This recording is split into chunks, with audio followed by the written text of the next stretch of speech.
Little heads up before we start here. The video you're about to see today is not my best work. I needed to get something done. I figured I might as well record it for the channel anyways. Take that with a grain of salt, or whatever spice you like, really. Doesn't matter. With that said, here we go.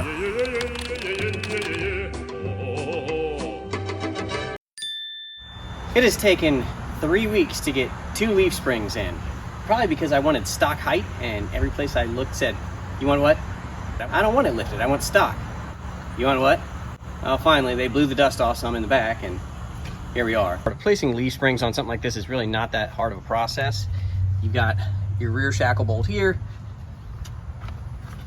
you've got the front here, and then you've got, of course, where your U-bolt's attached to the axle down here. That's 4 nuts. Support the weight of the vehicle just to get it off the ground. Support the axle since these are spring under, which means the leaf spring is under the axle. Now we should be able to drop that leaf spring out and not really have any problems. It's as relaxed as it gets. Me too. So we're gonna take it apart, hopefully. One thing I did notice before I took this apart is this is the big bushing, and I thought the big bushing went on the frame, not the shackle. Here, I'll show you what I mean. All right, so on our new one, you see how this has a pressed in bushing that's maybe, I don't know, 1.5 inches, 1.25 versus the smaller one at the front that's more like 3/4, 13/16 maybe. So I'm gonna put it on the way that I think it goes, which is big one at the back, small one at the front. Which really, I guess, ultimately makes no difference because this is a symmetrical spring, which means it's the same distance from bushing to center on each end. Let me know if that's wrong. First up, what I want to do is I want to get all these U-bolts loose, hopefully. I don't quite have enough room to get an impact underneath this, so this is going to be fun. I guess I'll just have to get a breaker bar. As we all know, your jack handle makes a nice breaker bar, at least until it doesn't. Oh, there we go. Oh, this one looks the cleanest and it doesn't want to move the mostest. Man, it looks like they're all going to come loose probably. A little bit of rust, but it's really coarse threads, so that helps. Means that even with rust, a lot of times, whoa, the jack's going to come over on me. Yeah, it's back down a little bit on the ground better, so it won't move side to side as much as I try to break these loose. Oh, that one's good. All right.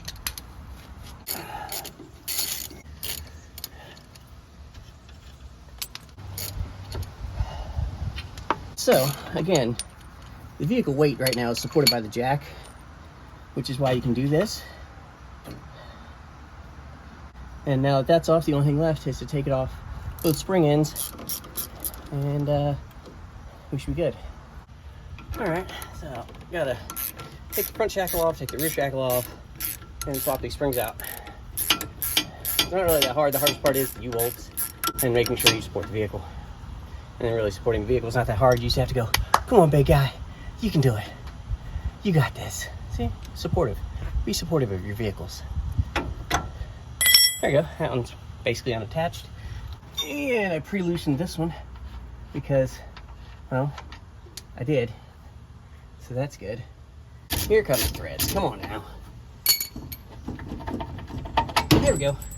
As you can see, that leaf spring is free and the vehicle has not moved. I guess it means we did it right, huh? All right, let's compare these springs, shall we? On the top, obviously, is our new one. On the bottom is the one I just pulled out. That's about the same. Those are about the same on the front. That's why I think it was backwards. But either way, look at the amount of lift. This is probably a 4-inch lift spring. Just by the way, it's bowed even with nothing on it. Not to mention, this has 5 leaves. 1, 2, 3, 4, 5. And my new one, stock, has 1, 2, 3, 4. So that's gonna lower us by a 1/2 inch just by having 1 less leaf. All right, that's all the differences. Let's put it in. All right, we got that end in. I don't have the nut on there yet because I want to be able to wiggle it around. Now I got to worry about this end. I'm gonna let this down just a little bit more though. There we go. One more notch. That ought to get us where we need to be.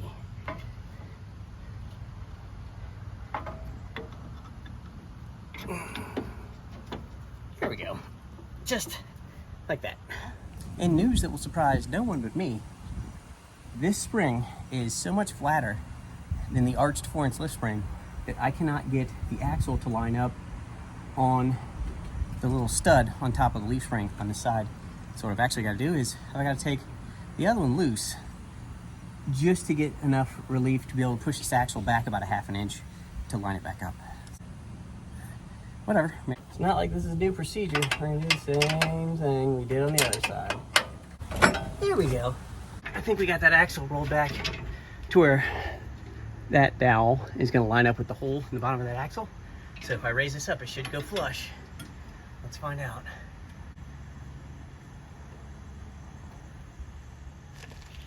Oh, all it wants to do is fall over. All right, well, it's not exactly flush yet, is it? Almost.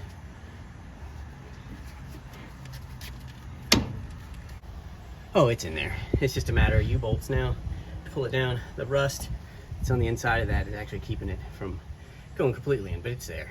All right, so we can do spring plate on this side, and then we'll do the other side, which is now half done. So spring plate it is, which should be real fun since I didn't detach the shock, which I probably should have done, and I may end up having to do anyways, because it feels like a lot of pressure on that. Huh. Note to self, take the shock off. Yeah, that'd be good. Now I get a jack and do it that way.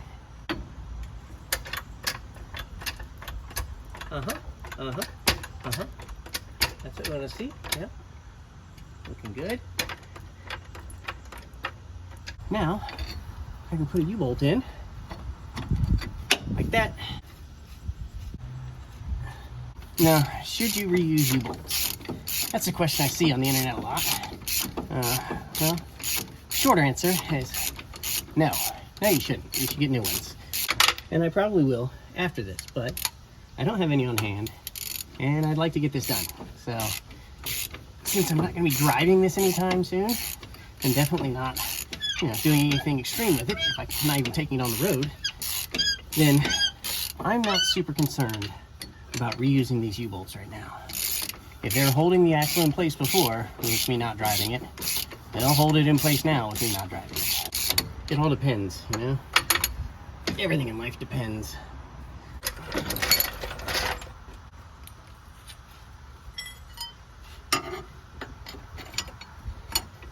Got it.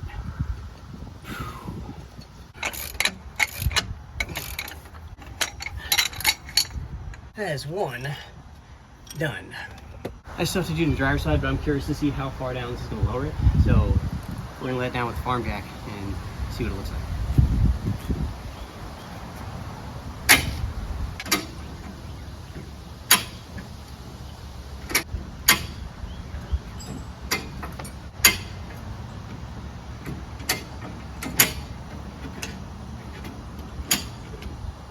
Farm jack all the way down, and you can see it's got a rake to it. That means it's back down to where it should be, because the back is definitely 4 inches higher than the front right now. See that? You can see the rake right here. Whew. So this is good. Leaves need to come out of the back, and we got to do the driver's side, and we'll be back down to stock height. Whew. Man, it's tougher than it looks sometimes. All right, got the spring push and everything off of this one. Slide it out, and let's get this driver's side on and be done with this for today.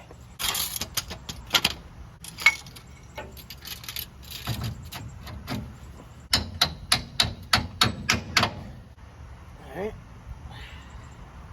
that nut is loosely threaded onto there. That spring is just not going to meet that until I lower it.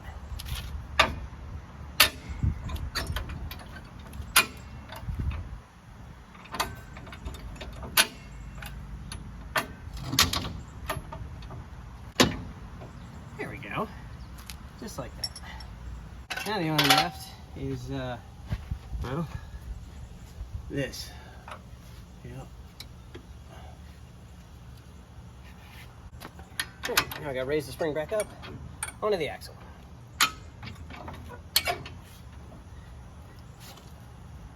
And make sure that we line that up when we do it.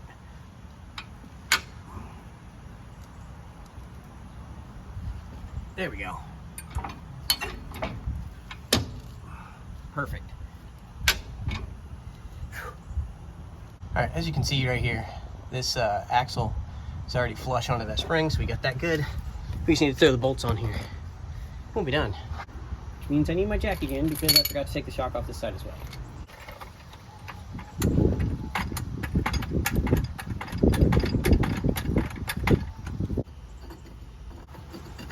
There we go. That's a start. We'll take that. Sometimes you have to talk to parts. I don't know if you do this or if it's just me, but I'm willing to bet 99% of mechanics talk to parts in cars all the time. My shoulders are getting really tired because I don't usually do this much work using my shoulders a lot. I'm probably gonna need 800 milligrams of ibuprofen right after this. I will also drink water and change my socks, just in case. Good enough to get these other ones started, so I gotta get this jack out of the way.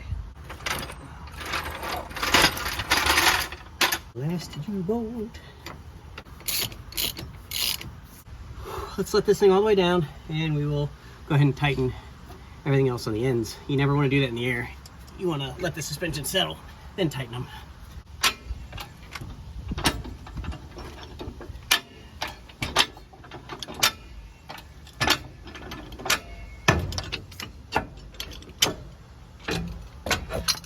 All right, that's much more better. Where'd I put that wrench? All right, now I'm not going to tighten these all the way, but I am going to snuggle up just so the nylock actually hits. And then we'll have to jounce the suspension and, you know, sort of let it do its thing for a little bit. One thing on this side that I completely forgot to do when I was putting it together, before I moved on to that driver's side, is, yeah, I forgot to put the other side of the shackle on. I'm not saying that would have been catastrophic because all the early Willys only had the U shape and didn't have a second piece. So it would have held together, but, you know, it's probably not the way it's supposed to be. All right, now to the back. Now, I realize that this is not the most exciting YouTube car show out there. Don't make scene cuts every 8 to 10 seconds to draw your attention or keep stuff moving. I don't have time to because I'm actually trying to get this work done. So if this channel's boring, it's just the way it is, man. Sometimes you just got to get work done, and I can't afford to move the camera every 8 to 10 seconds or make jump cuts and crap like that all the time. Sometimes I just want to get it done because I have other things to do today. And that's pretty easy to see. This is stock height. That is raised up 4 inches. That still needs to come down in the back. This is what we're going for. 235/75 15s, stock height. As you can tell, it looks way better at stock height than it ever did lifted. That thing looked terrible lifted. It just wasn't done right. It's not my style. What I'm looking for here is that right there, stock height. Not that, that. That's 50% of our D-lift done. Like I said, we're gonna try to keep the back springs and just take leaves out to get the job done. I really don't have to buy more springs. But, you know, that's not gonna get done today. I've got too much else to do. For now, this thing's gonna have an ugly rake on it, but it doesn't really matter because I'm not driving it anywhere right now because it needs a lot of work before it gets on the road. So, I'm gonna go do what I'm supposed to be doing today, and you go do the same. That way, I'll be able to see you next time.